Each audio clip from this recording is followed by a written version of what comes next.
So when we are looking at tics and the immune system, I love the data. I love the data. I am a science data nerd. So people hear the word holistic and they think, oh, she's gonna rubber crystals on me and she's gonna come over and she's gonna sage my house. No, no. Holistic means whole body. We are gonna look at the connection to your whole body. But I'm gonna look at the data.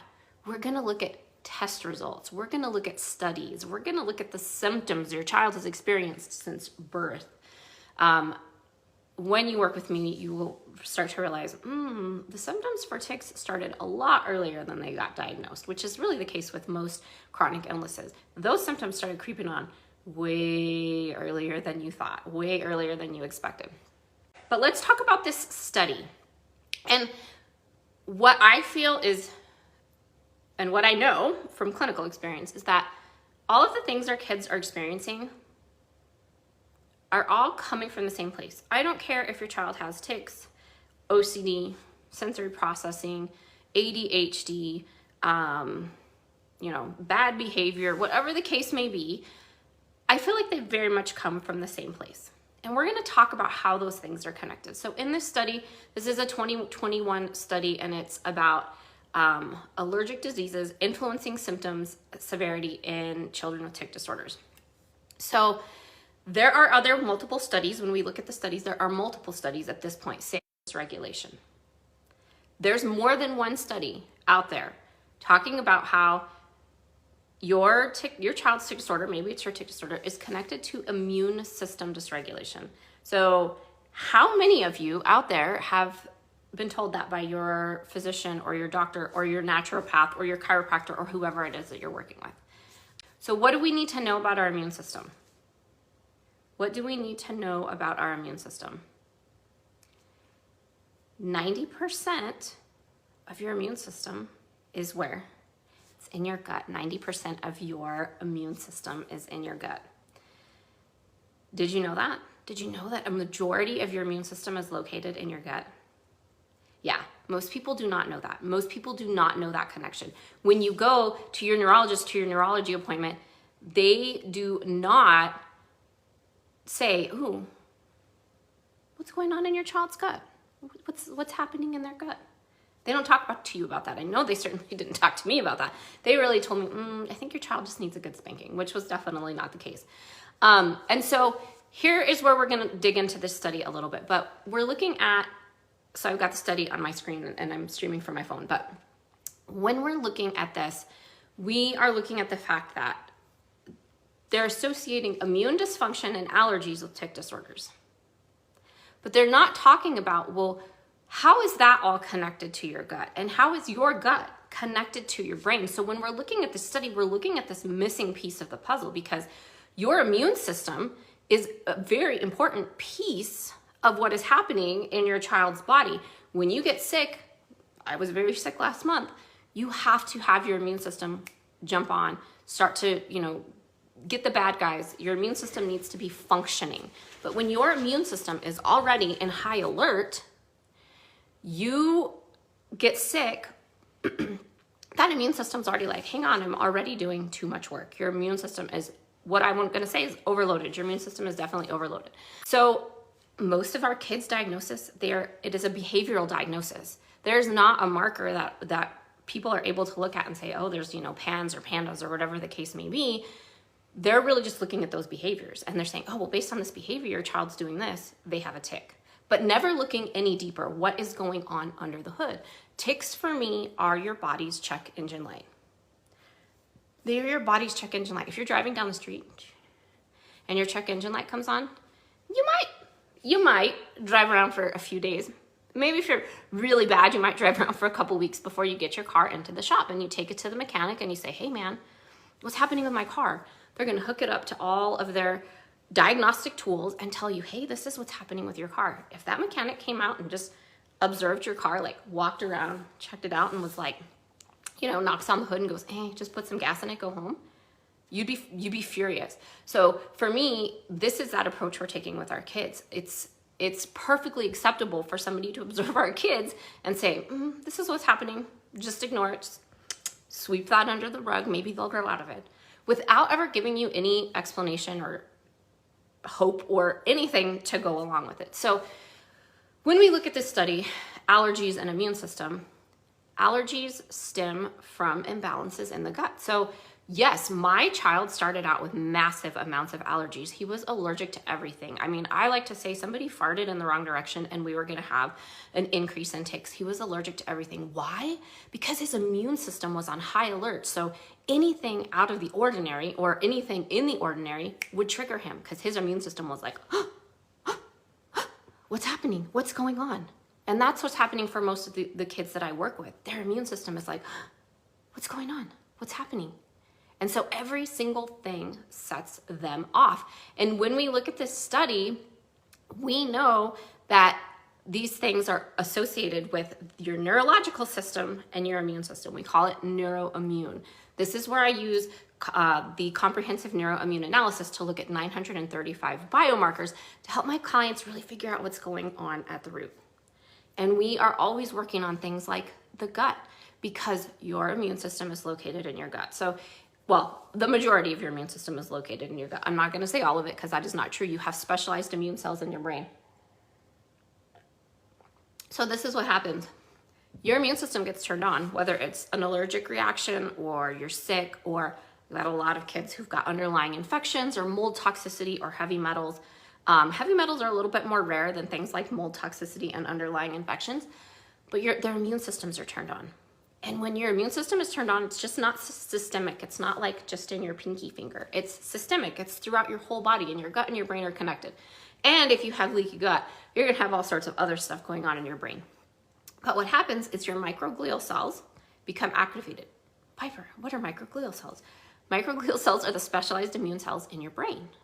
And so when those become activated, you get a lot of activity in the brain because your body has to protect your brain. So these microglial cells become activated and we end up with what's called a glutamate storm. So glutamate is very, very excitatory. It is abundant in our brain, but when we have this immune response, we end up with a glutamate storm. We end up with a lot more glutamate. We end up with calcium release. We end up with neuron death. We end up with a lot of activity going on in the brain. And a lot of times, a lot of the kids I'm working with have what's called poor autophagy, meaning they don't have very good cellular recycling. They're not getting the glucose into the cell very well because their cells are full of trash. So you have this component added on to this immune system activation. So when we start to look at the data, when we start to look at the studies, we can see, hey, there's all of this information about immune system dysregulation, tic disorders, and their comorbidities, so things like OCD. So one of the additional studies that I really like to look at is the one about the comorbidities and the tic disorders and the immune dysregulation. So you have to consider that your immune system is playing a role. So this is why I really work holistically, because when you go to your doctor, it is very reductionist. You have your neurologist looking at tics are purely neurological. And then you have your gastroenterologists that are like, there's, I don't see anything in the gut, but they're never doing a stool pathogen test. If you don't have gut symptoms, they're not going to look at your stool, which is crazy to me because I've done hundreds and hundreds of stool pathogen tests. So to see those results and to see these kids with these underlying infections and drivers of inflammation is incredibly interesting to me. But your neurologist and your gastroenterologist don't talk to each other. And I'm going to assume that probably 90% of you, 95% of you have not even had your kid to a gastroenterologist because they're not making that connection. And so when we're looking at this, we have to look at all of the systems in your body are connected.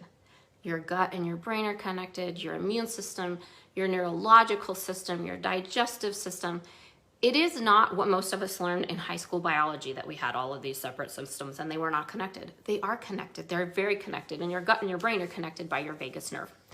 So when we look at the studies, when we look at the data, you have to understand that part of this is what we consider translational medicine. And what does that mean? That means that these studies, this study that came out in 2021, it's going to be at least 30 years before it's taught in medical school.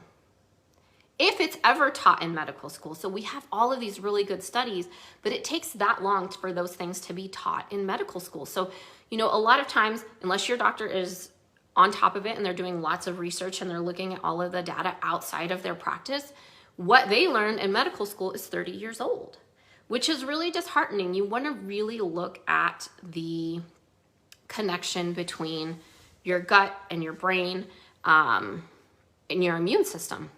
So the data is out there, the studies are out there. We're going to talk about more studies. I mean, I have a long list of things that we're going to talk about over the next few weeks.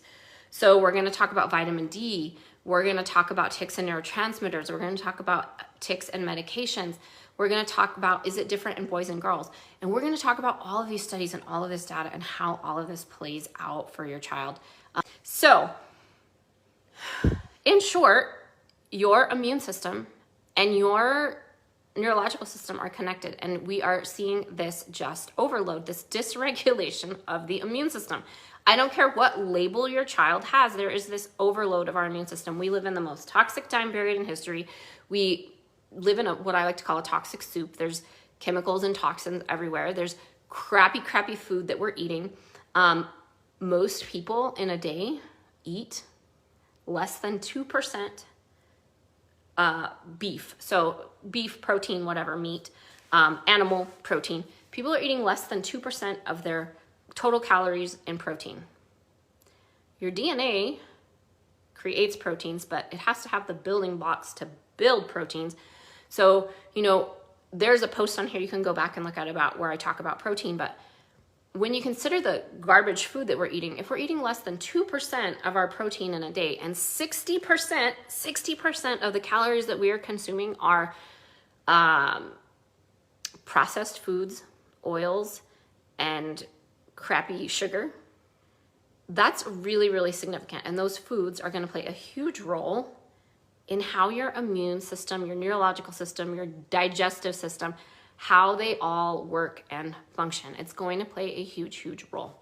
So when we talk about holistic, we have to talk about there is a connection, and I'm looking at the data and I'm looking at the science. I'm just applying it much differently. I'm really looking at it from more of this nutritional perspective, from a genetic perspective.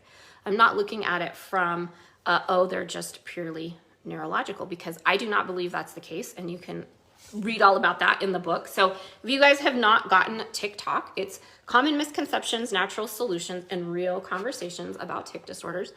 But in this story, I really share in this book, I share our story in depth, and then I really start to break it down. And even in chapter 3, tics are not purely neurological. I'm going to break it down for you. It's in here. So if you are new to the group and you're like, oh my gosh, where the heck do I start? This is so overwhelming. I've been there. This is why there is a book. You can grab the book. It is on Amazon. It's just TikTok, and it's Piper Gibson. You'll be able to find that on Amazon. You can also go to my website. It's www.regenerating.health. And you can go to the website. There is a quiz on there. Find out what's at the root of your child's tic disorder. That's a really good place to start. You can take the quiz. You can grab the book. There's blogs on there. There's videos on there. You can book a free initial consultation call on there. So Danielle, she and her daughter Natalia have been through my program, and Danielle now works for me. She is my intake specialist.